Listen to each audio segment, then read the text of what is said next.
Olá.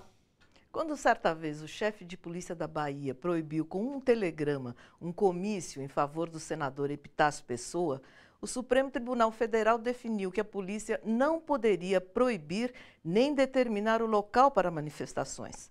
Isso aconteceu em 1919, há quase um século. E ainda hoje, em tempos de grandes protestos de rua, estamos às voltas com repressão, proibições, balas de borracha, gás lacrimogênio e spray de pimenta. A Constituição diz que só é preciso comunicar às autoridades de que haverá uma manifestação. Não existe obrigação de indicar o trajeto nem de pedir autorização. Isso é o que está na lei, mas na prática tudo tem sido diferente. Manifestações. Este é o tema do Bom para Todos que começa agora. Uma repressão de maneira generalizada, de modo a impedir o direito de reunião e de manifestação das pessoas que estão ali naquele local. Isso aí é palhaçada para mim. As pessoas fazem selfie com polícia, é uma gracinha, assim, parece um jardim da infância.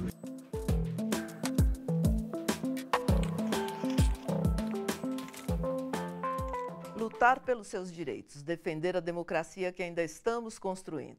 Esse é o mote de quem tem ido para as ruas se manifestar, principalmente aqui em São Paulo. Vai cair, vai cair, deixa a TV, vai cair, vai cair, vai cair, deixa a TV, vai cair, vai cair, vai cair. Isso aqui foi criação da minha namorada e a ideia é para você colocar sobre o golpe, né, o machucado que o golpe criou, entendeu? São Paulo virou o centro da resistência, agora é passeata todo dia aqui e o que está acontecendo em São Paulo vai se espalhar pelo Brasil inteiro. Fora TV!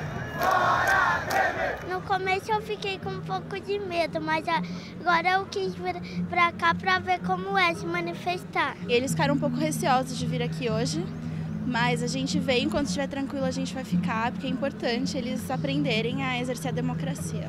Democracia é um processo. Nós estamos aqui ainda construindo a democracia. Quando acabou a ditadura, teoricamente, não começou assim uma espécie de paraíso da democracia. Não, é tudo construção.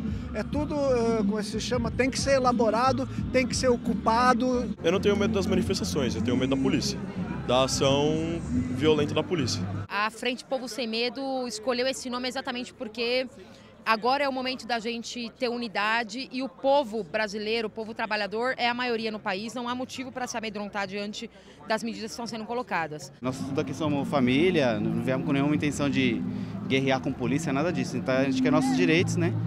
E quer fora o Temer. O ato vai ser um ato organizado. Da nossa parte não vai sair nenhum pretexto para a violência policial. Eu acho que a gente demorou muito para vir para a rua reivindicar nossos direitos. Eu acho que a democracia que foi conquistada em 83, na verdade ela não foi exercida plenamente. Então acho que agora é a oportunidade que a gente tem de resgatar isso aí.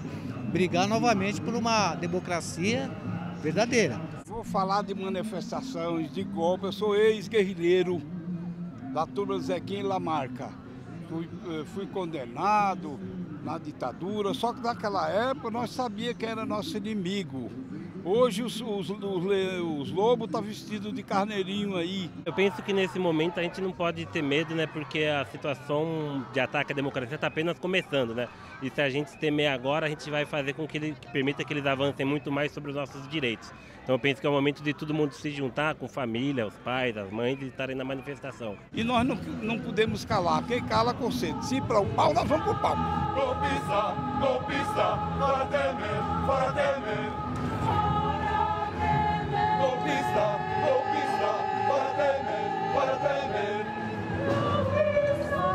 Golpista, golpista, fora Temer, fora Temer.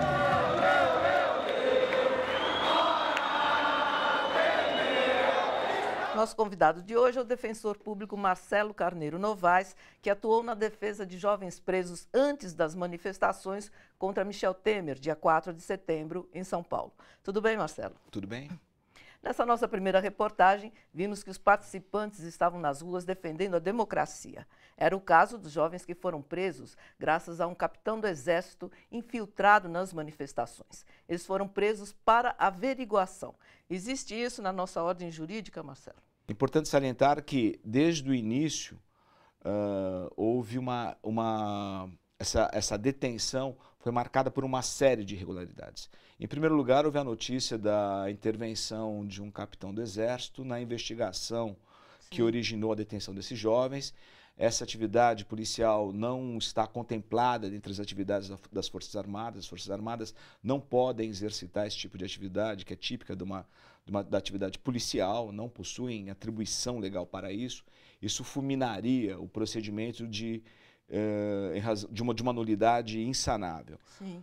O segundo ponto que nós gostaríamos de colocar é que esses jovens foram presos sem que estivessem praticando qualquer tipo de ato ilícito, de ato de vandalismo. Eles nem chegaram a ir à passeata. Não, a detenção ocorreu por volta das 3 ou 4 horas da tarde na estação Vergueiro do metrô. De lá foi utilizado um grande aparato da Polícia Militar, ou seja, tudo indica que houve um planejamento da ação por parte da Polícia Militar, com base talvez em informações repassadas por algum serviço de inteligência. Foram levados à delegacia. O que foi apresentado é que algumas jovens tinham mochilas com materiais para primeiros socorros, um canivete suíço usado como abridor de garrafas, e não se sabe por que motivo eles foram autuados em flagrante e ficaram detidos quase que por 30 horas. Importante salientar que os advogados que compareceram ao DEIC para prestar assistência aos detidos ficaram sem contato com esses jovens por mais de 8 horas, o que também é absolutamente Eles não tinham contato nem com advogados, nem com a família. Nem com advogado, nem com a família. Eu demorei mais de hora, depois que eu me apresentei, mais de hora para ser recebido, para poder entrar no DEIC. As portas do DEIC estavam cerradas com correntes e cadeados. Eu nunca tinha presenciado isso na minha vida. Um equipamento público foi fechado para impedir a entrada de advogados e defensores públicos. Para quem defende o direito ao protesto, a polícia deveria ter uma relação mais amistosa com o cidadão. As manifestações são legítimas, né? O cidadão tem direito de se manifestar, de se expressar, desde que não cause lesão ao patrimônio público nem privado. Em relação à violência, isso tem que ser coibido pela polícia mesmo. Através de uma simples fiscalização, conversa mais amistosa com o cidadão, de forma mais equilibrada. Bom, às vezes a polícia comete alguns excessos, né? Então é prescindível que o prefeito ou o secretário tome precauções quanto a isso. Só tem um problema aí, que a polícia militar não é competência da prefeitura, né?